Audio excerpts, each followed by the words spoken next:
Teacher 3 from Balibago First or Balibago Primero Integrated School.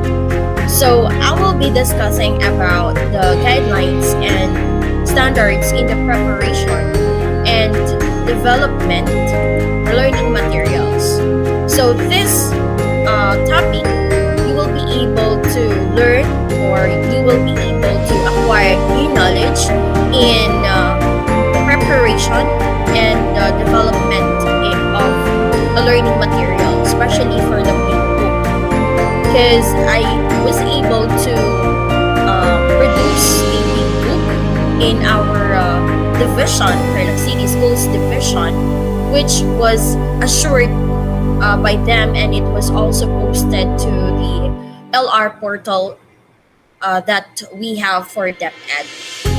So in this, I hope that you will be able to produce as well as many as you can for our learners.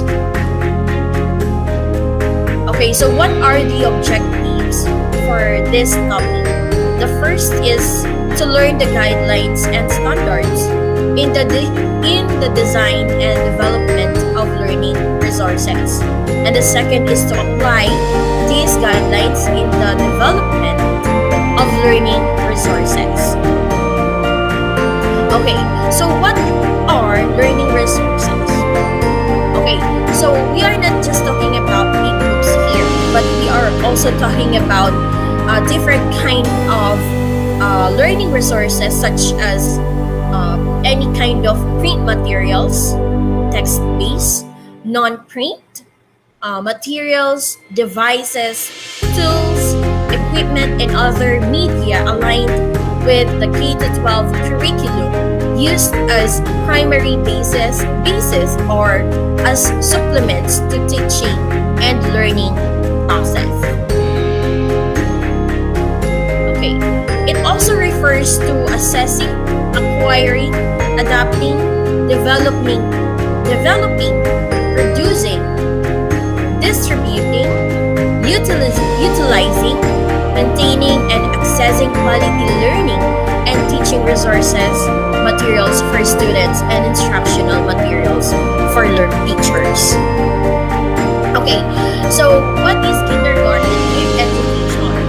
Okay, so basically for the big books, we are actually focusing on the primary level, because most of them they are using materials to materials for the learners.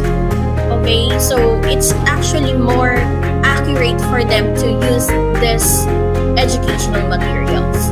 So in kindergarten education, it is the first stage of compulsory and mandatory formal education, and it is a prerequisite for grade 1, that's section 2 of RA 10157, the Kindergarten Education Act. Okay, so kindergarten learners, these are the children at least 5 years old, and section 2 of RA 10157 states that it is the period when the young mind's absorptive capacity for learning is at its sharpest.